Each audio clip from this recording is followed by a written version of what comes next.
Bismillahirrahmanirrahim. Alhamdulillah wassalatu wassalamu ala Rasulillah wa ala alihi wa sahbihi wa mawala wa la haula wa la quwata illa billah. Assalamualaikum warahmatullahi wabarakatuh.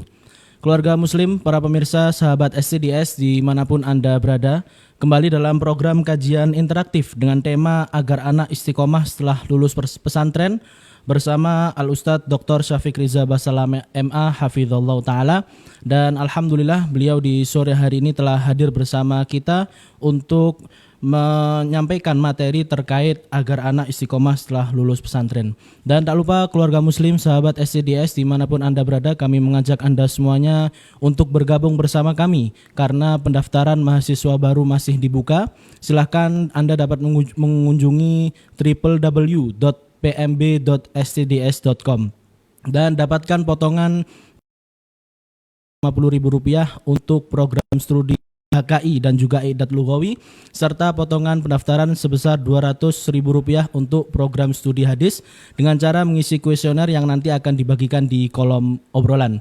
Selain itu, Anda juga dapat bertanya di program kajian interaktif sore hari ini dengan cara menuliskan pertanyaan Anda melalui kolom obrolan, atau nanti juga bisa langsung raise hand untuk langsung bertanya kepada beliau. Alhamdulillah, kita sapa terlebih dahulu. Assalamualaikum Ustaz. Waalaikumsalam. Masya Allah, yakumullah. Bagaimana kabarnya Ustaz? Ahlan Ustaz. Ahlan, Alhamdulillah Ustaz.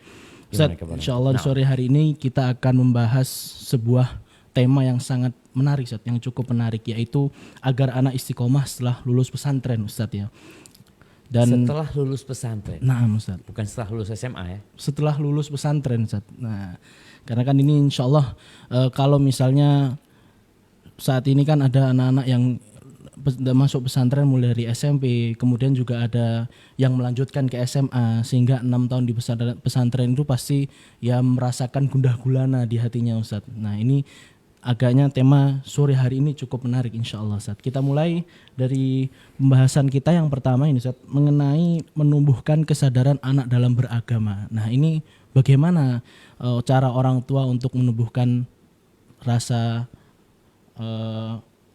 anak dalam beragama, kesadaran anak dalam beragama. Masya Allah. Alhamdulillah wassalatu wassalamu ala rasulillah ma ba'd. Kalau bicara bagaimana menumbuhkan kesadaran anak dalam beragama, sejatinya ketika anak-anak masuk pesantren, dia itu sudah sadar untuk beragama. Masya Allah. Walaupun terkadang anak-anak ini masuk pesantren bukan karena keinginan dia. Jadi yang ingin anak itu masuk pesantren biasanya orang tuanya. Ya. Maka kalau bicara bagaimana cara menumbuhkan kesadaran itu, Anda rasa waktu 6 tahun itu waktu yang cukup panjang ya. Nah, Apabila orang tua tidak salah pilih pesantren, kemudian orang tua tidak lepas tangan. nah, Dia pikir pesantren itu seperti bengkel yang dia taruh mobil dia di situ, dikasih tahu rusaknya ini itu, nanti dia balik udah selesai. Manusia nggak seperti itu. Makanya kalau bicara orang tua sebagian galau ya, anaknya 6 tahun di pesantren kok semangat beribadahnya bukan turun. Memang setiap liburan ternyata anak itu sholat masih harus dibangunkan. Ngaji harus diingatkan. Kan seharusnya nih anak-anak pulang pesantren dia ngingetkan orang tuanya gitu ya. Tapi ternyata di pesantren itu dia dipaksa. Dia belum sadar untuk menjalankan agama ini. Sehingga tadi kita melihat orang tua ternyata harus membangunkan anaknya untuk sholat subuh. Membangunkan anaknya untuk sholat malam ya. Mungkin ada banyak ibadah-ibadah lain, anaknya masih harus dimurajaah. Proses inilah yang harus diikutin oleh orang tua. Bagaimana orang tua tidak hanya pandai memarahi anak. Contohnya ketika anak itu telat sholat subuh di masjid. Atau malas untuk sholat berjamaah di masjid. Bagaimana orang tua menanyakan kepada anak, nah apa sih sebenarnya keutamaan sholat berjamaah di masjid. Ini proses untuk menumbuhkan kesadaran. Oh, aku dapat ini gitu loh kalau sholat di masjid ya. Mamanya ada anak-anak yang pulang dari pesantren gak pernah qobliyah wala ba'diyah. Ada apa sebenarnya dengan anak ini? Gak pernah puasa Senin Kemis. Memang ada hal-hal yang sunnah, tapi itu merupakan kesempurnaan buat kita di sisi Allah Azza wa Jalla. Apa kata Allah dalam sebuah hadis qudsi? Wa ma yazalu 'abdi yataqarrabu ilayya bin nawafil. Hambaku itu terus mendekatkan dirinya kepadaku dengan yang sunnah-sunnah, dengan yang anjuran-anjuran, hatta uhibbah. Ini kesadaran gitu. Kalau bicara wajib, ya udah ini kewajiban, mau nggak mau dia harus lakukan. Tapi ketika bicara orang itu sadar akan diberi sesuatu, maka biasanya dia akan semangat. Maka di sini bagaimana orang tua tidak hanya memerintah anaknya, tapi mulai mengajak anaknya berpikir. Contohnya tadi 12 rakaat rawatib ya. Nah itu akan dibangunkan rumah di surga. Engkau akan dicintai Allah Azza wa Jalla. Urusanmu akan dimudahkan ya. Ada banyak hal yang kita bisa menumbuhkan di diri anak itu semangat untuk beragama. Karena bicara ilmu, dia udah belajar ilmu, 6 tahun dia belajar. Mungkin dari sisi hafalan Qur'annya lebih banyak daripada orang tua. Dari sisi hafalan hadisnya jangan ditanya lagi. Boleh jadi anaknya kumlot, boleh jadi anaknya juara 1.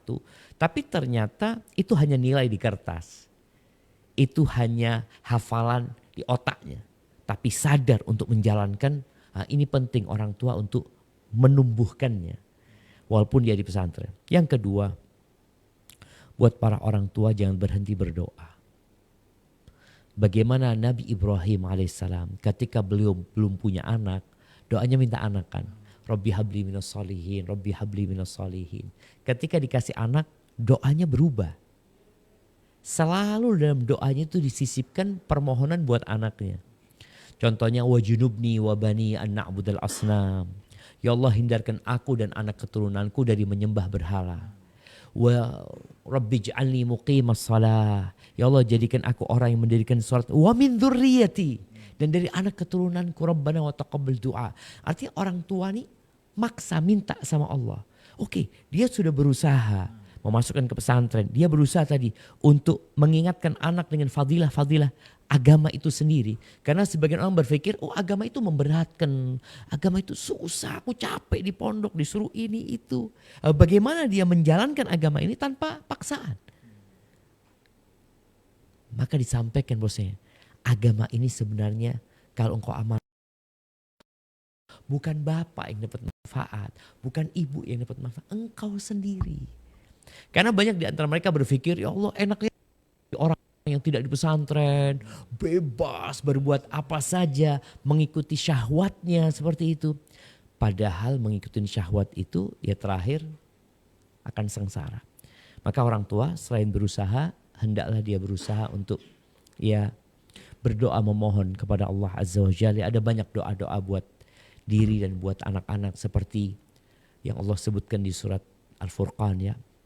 Rabbana hab lana min azwajina wa dzurriyyatina qurrata a'yun waj'alna lil muttaqina imama. Bayangin ya doanya ini, ya Allah jadikan kami pemimpin buat orang-orang yang bertakwa. Bukan pemimpin preman, bukan pemimpin di sekolahan, bukan pemimpin negara, bukan pemimpin kota, pemimpin untuk orang-orang yang bertakwa. Jadi imamnya gitu. Seperti itu. Ini puncak dalam beragama sebenarnya ketika seorang menjadi imam buat orang-orang yang bertakwa. Mungkin seperti itu. Kalau kita lanjutkan yaitu bagaimana cara agar anak tetap semangat gitu. Karena tentu jika orang tua sudah mengusahakan untuk menumbuhkan kesadaran dalam beragama, tentu dalam pelaksanaannya, dalam prosesnya itu rasa malas anak itu kan pasti ada gitu Ustaz. Nah ini bagaimana caranya agar anak itu tetap semangat, tetap istiqomah seperti itu. Belajar agama gitu ya. Bagaimana dia tetap belajar agama? Ya. Yang pertama tidak semua harus jadi ustadz. Itu harus dicamkan. Karena kadang-kala orang tua maksa anaknya jadi ustadz. Padahal anaknya gak mau jadi ustadz. semua harus belajar agama. Ketika anak itu 6 tahun belajar di pesantren, alhamdulillah dia sudah belajar agama. Cuma anak ini cita-citanya mau jadi apa? Ketika anak itu ingin jadi dokter umpamanya, nggak apa-apa, nggak bertentangan dengan agama. Ketika anak itu dia mau kuliah hubungan internasional, nggak apa-apa selama tempat kuliahnya aman ya dari fitnah. Maka orang tua jangan memaksa anaknya untuk jadi seperti keinginan orang tuanya. Tapi bagaimana memberikan arahan kepada anak itu. Contoh orang tuanya kepingin anaknya jadi ustadz. Bagaimana duduk sama anaknya. Mungkin anaknya mengatakan, ayah aku ingin jadi dokter ayah. Baik nak, kenapa engkau mau jadi dokter? Ustadz itu juga dokter. Dokter enggak ustadz itu? Dokter apa? Dokter hati ya.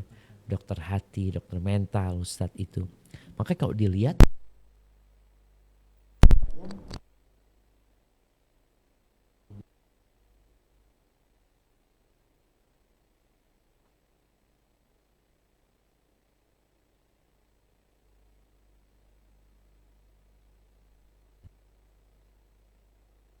dan kata dia fulusnya dapat ini itu mungkin ada hal duniawi.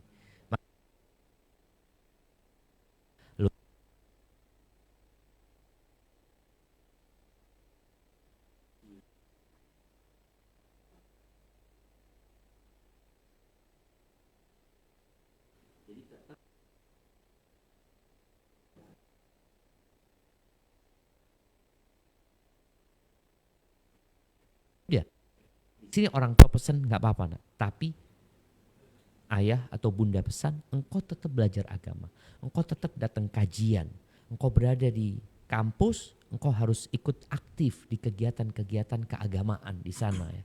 Karena ada orang yang lulus pesantren kemudian dia kuliah umum berantakan. Dia benar-benar seperti burung yang lepas dari sangkarnya. Bahkan dia sudah lupa dengan perintah-perintah Allah. Ya boleh jadi masalah pergaulan. Seperti itu. Jadi inti orang tua tetap tidak melepas begitu.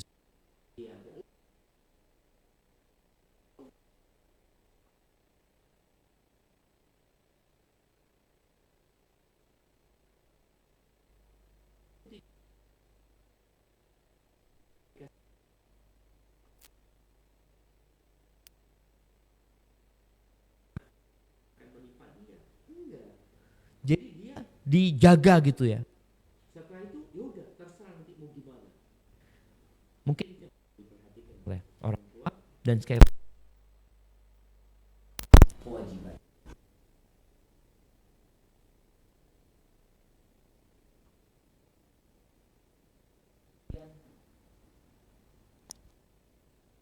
Kita bicara fadilah menjalankan agama perlu disampaikan kepada anak. Sampai juga fadilah ilmu agama. Yarfa'illahu alladhina amanu minkum walladhina utul ilma darajat. Anak-anak pesantren hafal doa ayat ini. Iya. Tapi bagaimana menyadarkan dia ini fadilah beneran. Ini keutamaan yang besar sekali ini. Nah, itu yang kadang-kadang orang tua perlu apa ya? Perlu mencolek anaknya. Nah, ini bukan hal yang remeh. Ilmu agama ini enggak. Engkau tahu satu huruf dari Al-Quran itu 10 kebaikan. Satu ayat itu lebih baik dari seekor onta. Bagaimana Quran itu akan memberikan syafaat kepada dirimu nantinya. Bagaimana orang yang hafal Quran itu juga akan berbakti kepada orang tuanya. Memberikan mahkota yang indah buat orang tuanya. Jadi ada banyak hal yang kadangkala anak ini memandang belajar agama udah cukup gitu. Gak ada cukupnya gitu. Jadilah engkau dokter yang hafal Quran. Jadilah engkau ya seorang teknik sipil umpamanya yang faham fikih umpamanya. Kita tahu banyak ustadz-ustadz kita itu dulu lulusan umum. Masya Allah. Ada yang lulusan teknik tapi tetap belajar agama. Sampai dia ilmu umumnya dapat, ilmu agamanya dapat gitu. Ini kadang-kala yang lulus pesantren ilmu agamanya ditinggal, ilmu dunianya juga gak dapat. Jadi dia sekedar kuliah menghabiskan waktu aja gitu loh. Maka tolong, nah ini juga teman-teman atau anak-anak ini perlu punya referensi yang luas sekali ya. Bahwasanya ilmu agama ini gak bertentangan dengan ilmu umum. dunia. Artinya antum bisa kuliah umum, tetap antum belajar agama. Seperti itu. Mungkin contohnya beberapa ustadz ya yang ada di kampus kita yang dulu kuliahnya mungkin di kimia atau apa, di nuklir, kemudian dia belajar agama itu. Barakallahu fikum. Wafikum barakallahu. Ustaz, kalau kita melihat masa anak-anak, masa remaja ini adalah masa-masa yang bisa dikatakan bimbang bagi mereka. Antaranya mereka juga harus dihadapkan dengan memilih masuk pesantren atau tidak, kemudian memilih melanjutkan ke agama atau ke umum seperti itu, Ustaz. Nah, sebenarnya gimana cara menumbuhkan cara memahamkan kepada dia orientasi hidup apa yang harus dikejar seperti itu, Ustaz? Subhanallah ya. Ya, kalau bicara apa sih tujuan hidup ya? Iya. Yang terkadang ada orang umur 60 tahun juga nggak tahu kenapa dia hidup. Nah, betul.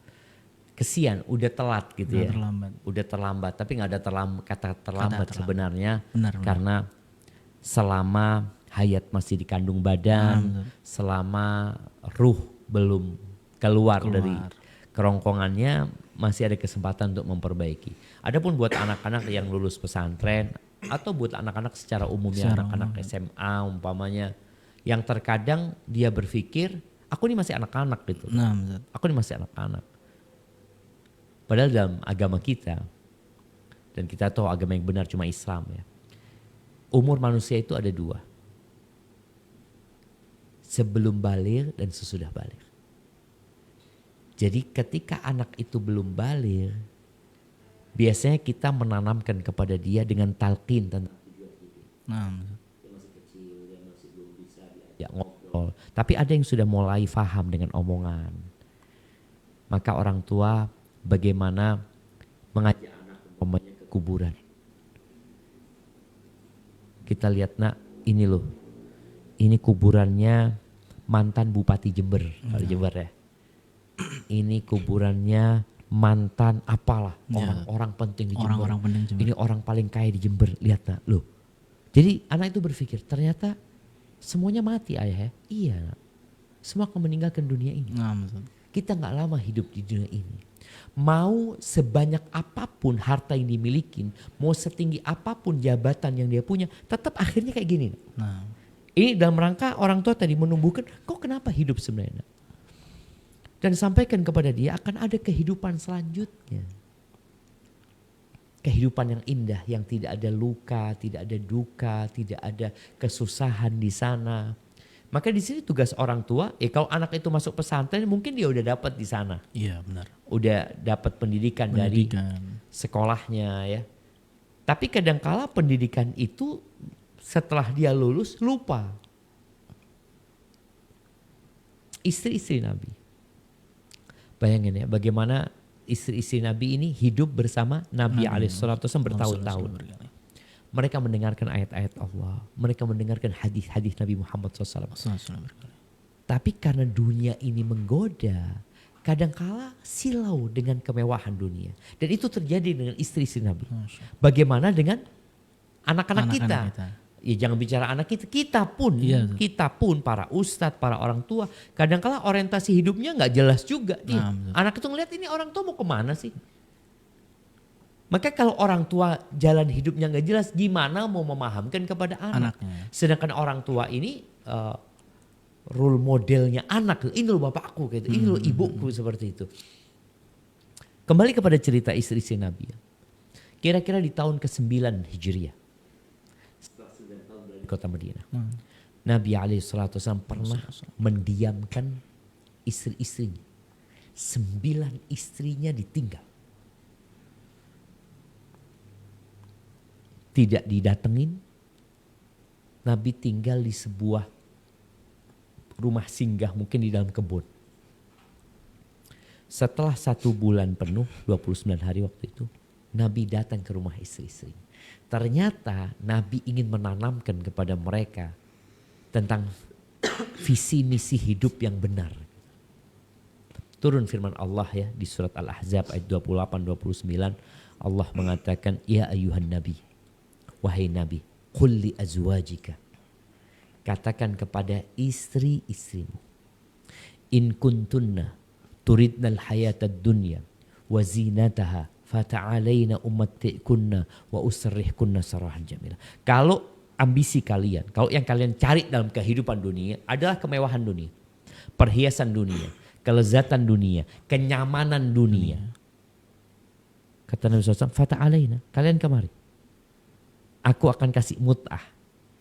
Aku akan berikan harta kepada kalian yang menyenangkan kalian. Wa usarrihkunna sarahan jamila. Kemudian aku akan ceraikan kalian dengan perceraian yang baik. Nabi siap menceraikan 9 istri. Kalau orientasi hidupnya nggak sama. Wa in kuntunna turidnallaha wa rasulahu wad daral akhirah. Kalau orientasi hidup kalian adalah Allah, Rasulnya, kehidupan akhirat, kalian ingin surga Allah Azza wa Jalla.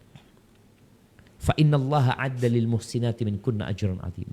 Maka sesungguhnya Allah menyediakan buat orang-orang yang berbuat baik di antara kalian pahala yang besar sekali. Ternyata istri-istri Nabi akhirnya berubah. Mereka semua memilih Nabi alaihi salatu wassalam, memilih kehidupan akhirat. Anak-anak kita ini perlu ditekankan sama dia.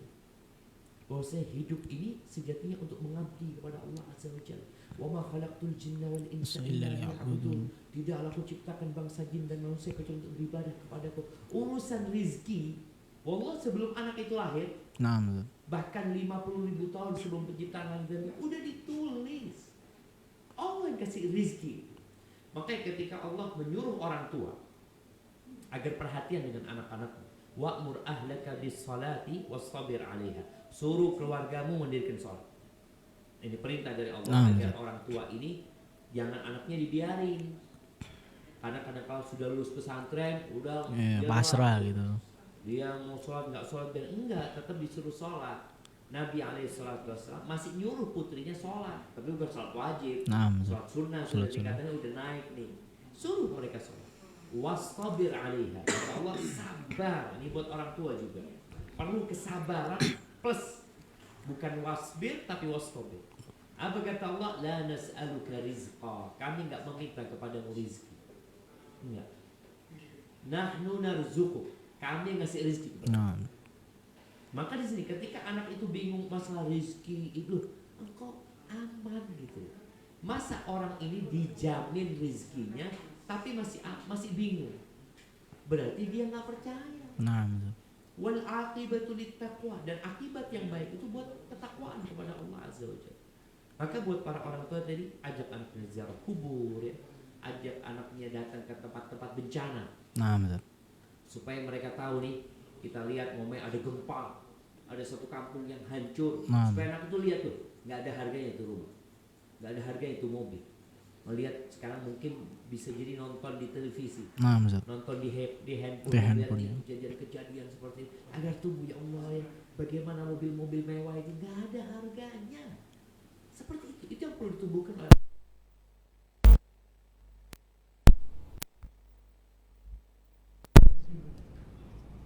Karena orang kalau lihat ke atas terus itu, kalau dia nonton momen selalu yang pasang online. Kapan dia kesadaran bahwa dia diciptakan untuk mengabdi kepada Allah Azza wa Jalla.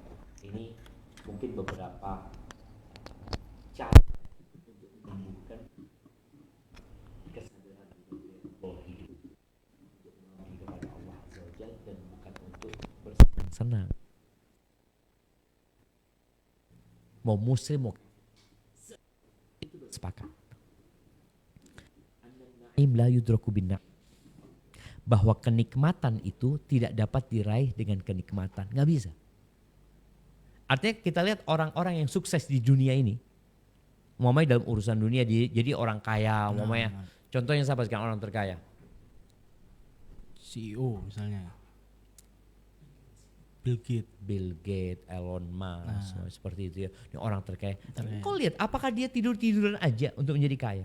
Sampai sekarang masih capek. Sampai sekarang gitu. Dia lelah gitu. Ini hanya untuk kesenangan yang sementara. Bagaimana untuk kesenangan yang abadi.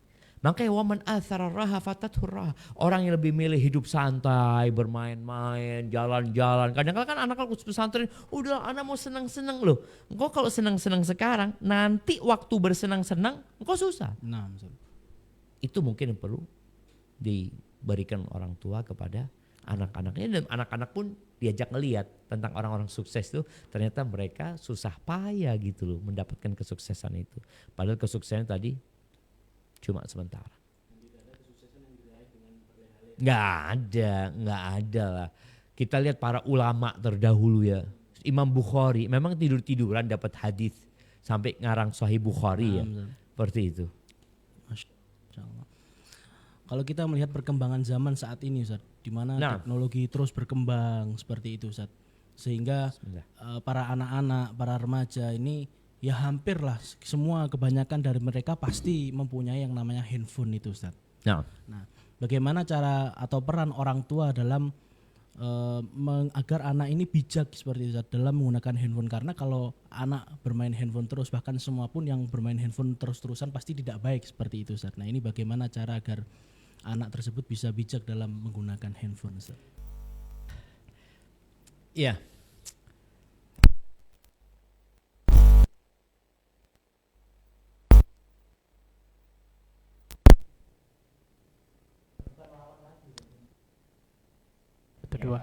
Tes 1 2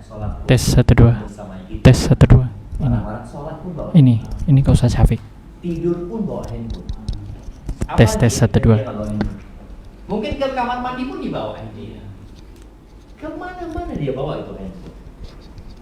Maka kalau bicara bagaimana menjadikan anak-anak ini pinter dalam menggunakan handphone. Jadi manusia ini punya keinginan untuk tampil. Makanya kalau kita lihat kenapa TikTok itu rame. Karena memang memfasilitasi keinginan orang. Yang joget-joget dimanapun dia berada. Anak kadang-kadang ngelihat orang yang naruh handphonenya kemudian goyang-goyang. Anak, ya Allah kata dia, lagi ngapain ini seperti itu. Maka kita para orang tua boleh jadi yang banyak dilakukan orang tua itu membatasi waktu penggunaan. Siap. Membatasi penting. Yang kedua, ketika memberikan kesempatan buat anak pegang handphone, anak ini diajak lagi untuk berpikir, nah engkau pegang handphone. Aku ingin engkau mau pegang handphone pun berapa jam? Dia mungkin anggap 1 jam. Oke, setelah itu abang mau lihat, engkau selama 1 jam dapat apa? Sehingga anak itu ketika nonton dia berpikir, aku nanti ditanya sama abah, aku dapat apa? 1 jam nih ya, nonton, dapat apa? Karena di handphone ini semuanya ada. Kajian ada, maksiat ada, ilmu pengetahuan ada, keterampilan ada, semuanya ada gitu loh. Maka ketika anak ini dipaksa untuk menunjukkan kepada orang tuanya, engkau pegang handphone dapat apa? Tunjukkan kepada abah. Mudah-mudahan dengan cara seperti ini anak itu jadi benar yang dia tonton. Kemudian yang ketiga, kadangkala orang tua kalau dapat potongan-potongan video ya atau situs-situs yang bermanfaat atau apa aja, kirimkan ke anaknya. Sekarang kan bisa langsung share ya. Kita mungkin dapat video manfaat di IG. Langsung di-share ke anaknya. Nanti ditanyain anak, nah engkau lihat nggak nak yang abah kirim nak? Gimana menurutmu? Jadi anak ini sudah diajak untuk mengeluarkan isi hatinya, pendapat dia. Gimana menurutmu nak? Seperti itu. Atau abahnya ngomong, nak engkau kalau dapat yang baik-baik, yang bagus-bagus kirim ke abah ya. Jadi jangan sampai orang tua ini ribut terus sama anaknya masalah handphone. Tapi sekarang bagaimana mengoptimalkan penggunaan handphone itu dalam hal yang bermanfaat. Oke, kadang-kala anak-anak gadis ya mereka ingin bikin video ya. Kemudian dia kepingin banyak followernya. Dan buat para wanita khususnya, jangan menjual wajahmu. Terlalu murah. Jangan menjual tubuhmu. Kan kebanyakan orang itu jual wajah, jual Nah, Ustaz. tubuh enggak. Engkau dihargain murah. Tapi juallah keterampilan. Maka berapa banyak video-video yang dibuat ya, itu tanpa menampilkan wajah, tapi menampilkan keterampilan. Ngajarin orang, ada yang origami, ada yang masak, ada yang menjahit. Suaranya, tapi pesannya sampai. Di sinilah wanita akan dihargai. Masya Allah, perempuan menjaga rasa malunya, menjaga kehormatan dirinya. Tapi dia tetap berusaha untuk memberikan manfaat kepada umat. Dan buat yang laki-laki juga berusaha dia. Kalau engkau mau bikin video yang ada gunanya gitu loh. Kadang-kadang mereka bikin video yang ya hanya untuk happy-happy di antara mereka. Mungkin seperti itu. Jadi orang tua, anak itu tetap pakai handphone, tapi dikontrol. Orang tua juga ikut menggawangi bagaimana anaknya dalam penggunaan handphone itu memberikan kontribusi. Dan di sini orang tua kalau anaknya upload sesuatu yang bermanfaat, kasih likes, kasih komentar yang bagus ya. Bukan cuma iya, kadang kala diabaikan sama orang tuanya. Barakallahu fiik. Tapi permasalahannya Ustaz, terkadang orang tua misal sudah membatasi anaknya untuk bermain gadget, entah itu dengan waktu atau seperti apa gitu Ustaz. Tapi malah terkadang anak ini emosi gitu Ustaz, marah kepada orang tuanya gitu. Terus mungkin melakukan hal-hal yang tidak senonoh seperti itu Ustaz. Nah ini gimana menanggapinya Ustaz? Ya, kalau Ana lihat ya kejadian-kejadian yang anak itu akhirnya marah sama orang tuanya, biasanya anaknya udah kecanduan. Nah, Ustaz. Jadi kecanduan sama orang tuanya nggak boleh. Kita tadi bicara bukan masalah kecanduan, tapi bagaimana memberikan handphone, membatasi waktunya sehingga Sebelum anak kecanduan sebelum gitu. kecanduan. Kalau sudah kecanduan, maka anak-anak itu perlu ganti. Jangan handphonenya diambil, tapi anak itu bengong. Nggak ngapa-ngapain, aku ngapain gitu loh. Handphone diambil, aku biasa main game, ada kegiatan gitu. Nah, Ustaz. Maka orang tua ketika dia membatasi anaknya main handphone dan anaknya udah kecanduan, maka paling tidak orang tua harus ada ganti. Apa gantinya sekarang? Banyak gantinya. Mancing, nah kita bicara ya, ada kegiatan-kegiatan yang kegiatan beneran Outdoor gitu ya. gitu ya. Outdoor, diajak anaknya main bola, jalan-jalan ya. Bagaimana dia ada kegiatan yang membuat dia lupa. Tapi kalau dia itu ya seperti anak lah, anak ini kalau sudah main, makan kadang-kala dia lupa. Nah, Ustaz. Sampai orang tuanya manggil-manggil, ayo makan kan, enggak. Dia mau makan enggak? Nah, Artinya sesuatu yang dia butuhkan, nah. sampai akhirnya sakit mah ya, sakit gara-gara main. Maka di sini bagaimana orang tua menggantikan kecanduan anaknya itu dengan kegiatan-kegiatan outdoor atau ngobrol sama orang tuanya atau melakukan hal-hal yang positif ya, naik sepeda, mancing atau apalagi jalan, berkemah, hiking, berkemah. Mungkin kalau berkemah kan butuh yang hari itu dia berjalan, mamanya anaknya sore ikut abah kemana? jalan Udah sore gitu jalan ya. sore umpamanya ya, atau anaknya diajak berenang ya. Ini dalam proses membuat kecanduan dia jadi hilang. gitu loh. Nanti dia tetap pegang handphone, tapi tadi ada batasan waktu, kemudian ada pertanyaan yang harus dia jawab nantinya, sehingga anak itu harapannya jadi lebih dewasa. Karena jangan sampai orang tua marah kepada anak itu, marahnya orang tua, toriak ini. Akhirnya anak marah-marah juga. Karena kan orang tua ini, nggak ada gunanya aku masukkan ke pesantren, abah capek ini itu.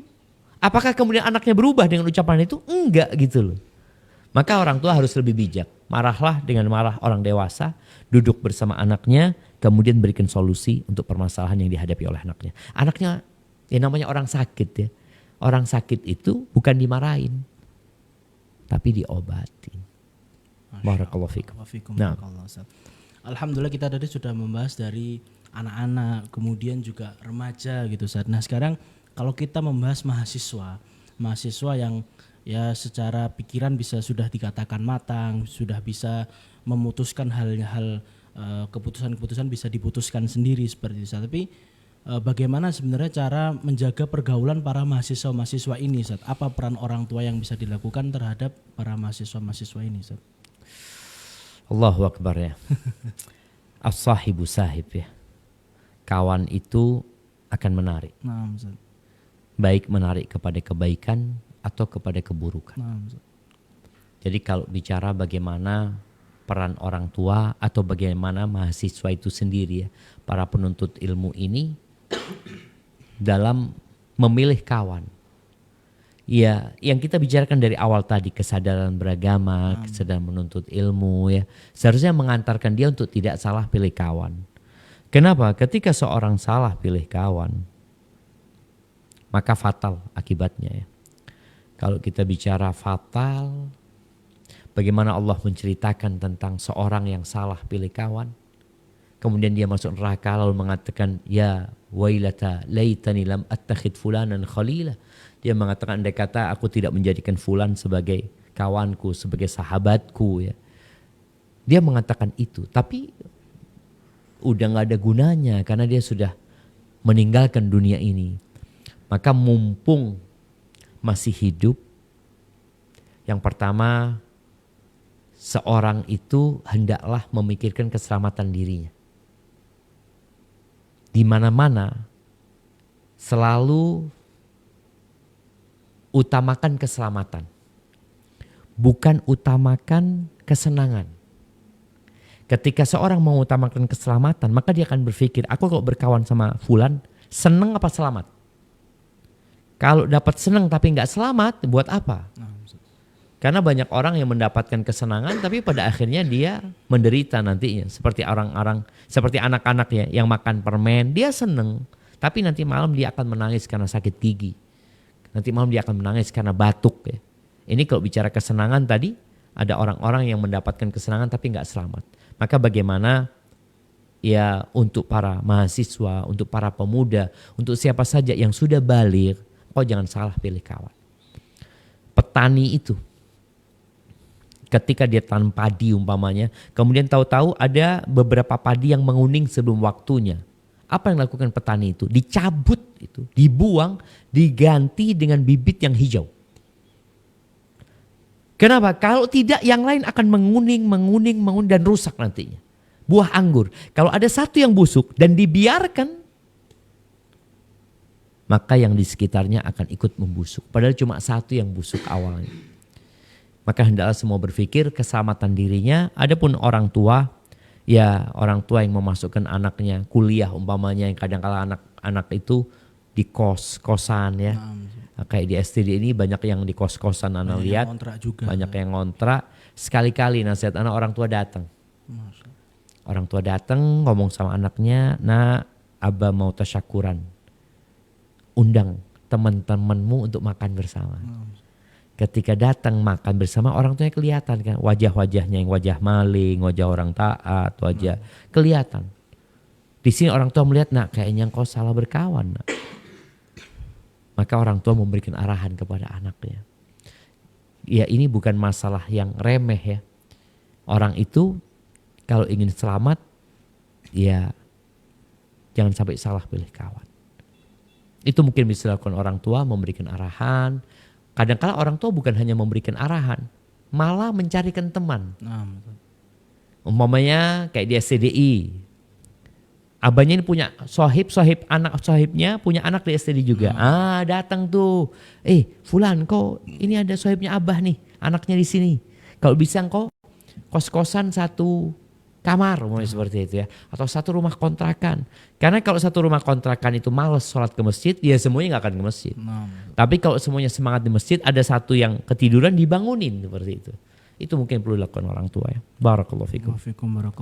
Baik pemirsa dimanapun Anda berada, sebelum kita menuju ke yang terakhir, kami mengingatkan bagi Anda bahwa pendaftaran mahasiswa baru jenjang S1 maupun I'dadul Lughawi masih dibuka. Silakan langsung mengunjungi www.pmb.stds.com untuk informasi lebih lanjut dan dapatkan potongan sebesar Rp150.000 untuk jenjang S1 program HKI dan juga Idad Lughawi serta potongan voucher sebesar Rp200.000 untuk program studi ilmu hadis. Langsung saja kunjungi di pmb.stds.com. Dan juga kami mengingatkan kepada para pemirsa dimanapun Anda berada yang ingin bertanya, bisa langsung bertanya dengan menuliskan pertanyaannya di kolom obrolan, kolom chat. Kemudian juga bisa raise nanti untuk bertanya secara interaktif kepada pemateri kita di sore hari ini. Baik Ustadz, kita lanjutkan Ustadz. Ini insya Allah menjadi bagian yang terakhir di pembahasan kita di sore hari ini, yaitu bagaimana jika nantinya setelah anak ini sudah dimasukkan ke pondok oleh orang tuanya Ustadz ya, selama mungkin 3 tahun atau 6 tahun seperti itu. Namun ternyata ketika lulus ini tidak sesuai apa yang diinginkan orang tuanya, tidak sesuai dengan apa yang dibayangkan orang tuanya dulu waktu pertama kali mengantarkan anak ke pondok Ustadz. Nah, ini bagaimana kira-kira menanggapinya Ustadz? Ya katakan inna lillahi wa inna ilaihi raji'un. Anak ingat dengan kisah seorang yang mengirim anaknya ke Yaman ya. Entah ini cerita benaran atau sekedar permisalan ya. Dia kirim sekolah di Yaman anaknya dulu. Dulu masih naik kapal laut ya.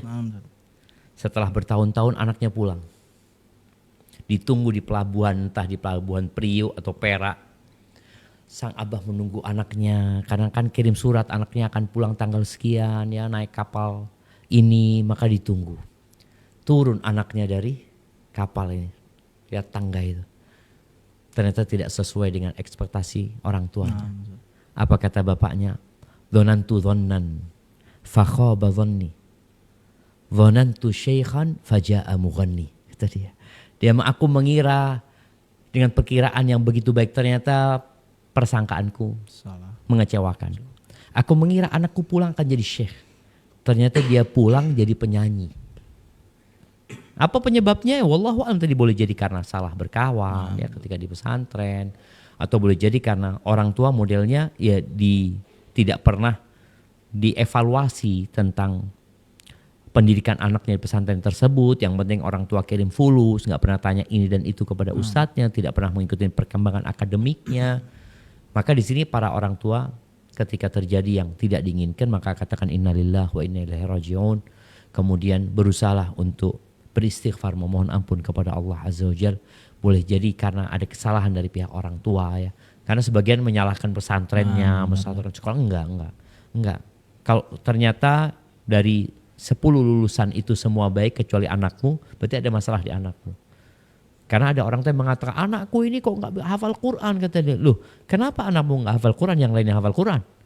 Masalahnya di mana gitu loh. Bukan sekolahan yang disalahkan, tapi karena orang tua kadang-kadang nggak ada mutaba'ah, nggak ada follow up buat anaknya. Maka beristighfarlah, mohon ampun kepada Allah.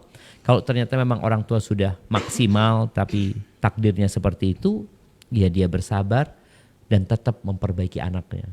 Karena ada orang yang mungkin secara akademis memang tidak pandai, tapi boleh jadi secara akhlak dan perilaku dia bagus. Maka diarahkan kepada ya yang memang mampu dilakukan sama anaknya. Tadi di awal kita juga sebutkan nggak semua harus jadi ustadz gitu, nggak semua harus jadi ustadz. Kadang-kala anakmu memang itu di sisi Al-Qur'annya lemah hafalannya, tapi ternyata dia punya kelebihan di keterampilan ya. Maka hendaklah selalu memandang kepada hal yang positif di diri anaknya dan tidak memaksakan kehendak orang tua. Masya Allah. Barakallahu fikum. Barakallahu Ustaz. Alhamdulillah kita sudah berada di penghujung acara di kegiatan sore hari ini dengan tema agar anak tetap istiqomah ya setelah lulus dari pesantren. Dan kami masih menunggu bagi para pemirsa yang ingin bertanya, mungkin baik secara chat maupun secara live talk show dengan beliau Al-Ustadz Dr. Syafiq Riza Hasan Basalamah, bisa raise hand, kemudian menyebutkan nama dan asal, kemudian juga menyebutkan pertanyaannya. Baik, Alhamdulillah Ustadz, ini sudah ada yang ingin bertanya langsung di sore hari ini, sudah ada yang raise hand Ustadz. Mungkin operator bisa diaktifkan. Tafadhol. Yang sudah raise hand bisa bertanya.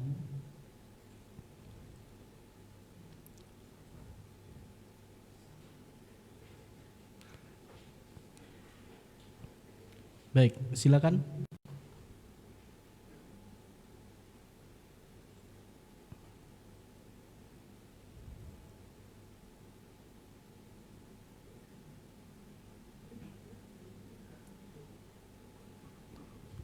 Mungkin mic-nya bisa diaktifkan. Yang sudah raise hand ini ada Safangat.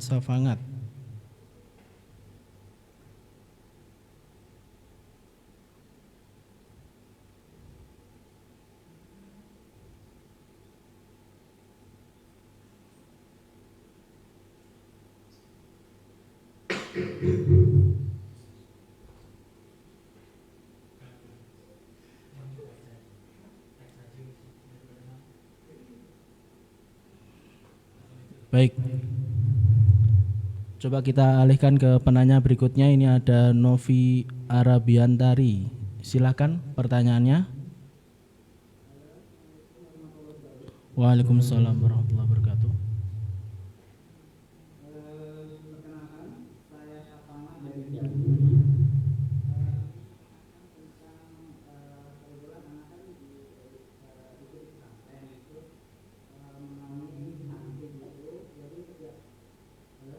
Ya.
Waalaikumsalam warahmatullahi wabarakatuh. Baik Ustaz, ini inti pertanyaan adalah bagaimana cara agar santri ini bisa sadar dengan sendirinya untuk bangun pagi, kemudian juga mengikuti puasa sunnah Senin Kemis, Ustaz.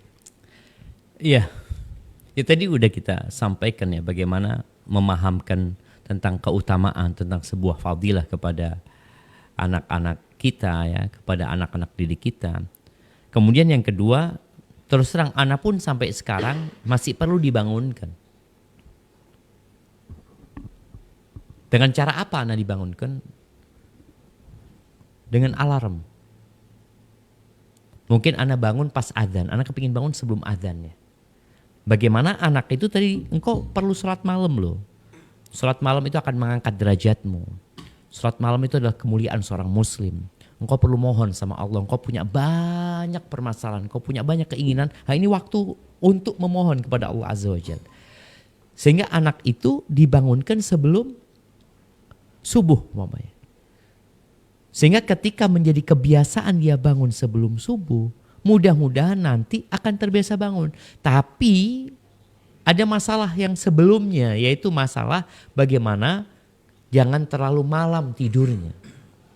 Dan subhanallah terakhir ini ana beli ayam. Masya Allah. Karena di perumahan ana itu nggak ada yang piara ayam. Masya Allah. Ana beli ayam jago, sama ayam betina, dan subhanallah ya. Orang dulu kenapa nggak butuh alarm? Nah, Ustaz. Itu alarmnya. Alarmnya ayam itu. Ayam itu dia berkokok dengan kerasnya. Ana sampai bangun, ya Allah ya waktunya bangun. Karena dia bersih berkokok sebelum subuh. Sudah sistemnya sudah teratur. Iya, gitu. sudah Allah sudah ciptakan dia memang sebagai alarm alami sepertinya seperti itu. Maka nih anak setelah dikasih ya kadang-kala tetap harus dibangunkan karena terus terang anak-anak kalau pas pulang anak ambil handphonenya waktu tidur ya seperti itu. Sebagian mengatakan bah jangan diambil, anak mau pasang alarm. Fadhol pasang alarm seperti itu. Tapi benar untuk alarm ya, jangan kemudian untuk begadang. Untuk begadang ini dan itu. Maka mungkin itu yang bisa dilakukan. Tapi yang jelas ya untuk urusan sholat ini. Tadi ayatnya wastabir alaiha sabar. Wa'mur ahlaka bis sholati. Suruh keluargamu mendirikan sholat. Jadi ada perintah agar kita memerintahkan mereka untuk tetap sholat gitu loh. Jangan putus asa, jangan mengatakan aduh aku capek ini dan itu. Tapi proses tadi mudah-mudahan dijalankan sehingga anak-anak itu tahu kenapa dia bangun malam, tahu kenapa dia bangun sebelum subuh. Tapi kalau ternyata anak itu belum sadar, ya orang tua terus mendoakan dan terus berusaha. Sehingga memang bukan jaminan gitu Ustaz ya, bahwa sudah lama mondok pun juga sudah Lama. disiplin dengan sendiri. Excel lagi karena di pondok itu memang dia dibangunkan. Nah, Ustaz. Kalau di pondok itu dia bangun sendiri, ya berarti pulang akan bangun sendiri. Ketika di pondok dibangunkan pulang, maka pulang pun tetap dibangunkan. Gitu. Sabarlah orang tua sambil terus menumbuhkan kesadaran. Masya Allah Ustaz. Baik Ustaz, ini sudah ada lagi yang bertanya melalui kolom obrolan Ustaz ya, dari Ummu Abdillah. Izin penjelasannya Ustaz, bagaimana dengan ungkapan-ungkapan bahwasannya kesolihan itu bisa diwariskan, bahwasannya para nabi itu lazimnya merupakan keturunan nabi, bahwasannya bibit, bebet, bobot itu juga penting dalam mencetak anak, bahwasannya nafkah halal itu sangat penting bagi pendidikan anak Ustaz. Waduh, ini bisa kajian. Satu kali kajian gitu ya. Yang pertama kita tahu Allah itu yukhrijul hayya minal mayyit wa yukhrijul mayyita minal hayy. Allah mengeluarkan yang mati dari yang hidup dari yang mati. Kita tahu putranya Nabi Nuh yang diriwayatkan namanya adalah Kan'an ya. Padahal bapaknya Nabi, ternyata anaknya kafir. Sebaliknya bapaknya Nabi Ibrahim. Bapaknya penyembah berhala, bahkan pembuat berhala, dan anaknya seorang nabi. Memang harapannya ketika bobot bebet bibitnya ini soleh, harapannya akan bisa diwariskan, tapi tidak selalu. Maka buat orang tua ya ada usaha yang harus dia lakukan. Tadi disebutkan makan halal ya. Ya tentunya Nabi Nuh makan yang dibawa ke rumahnya adalah yang halal.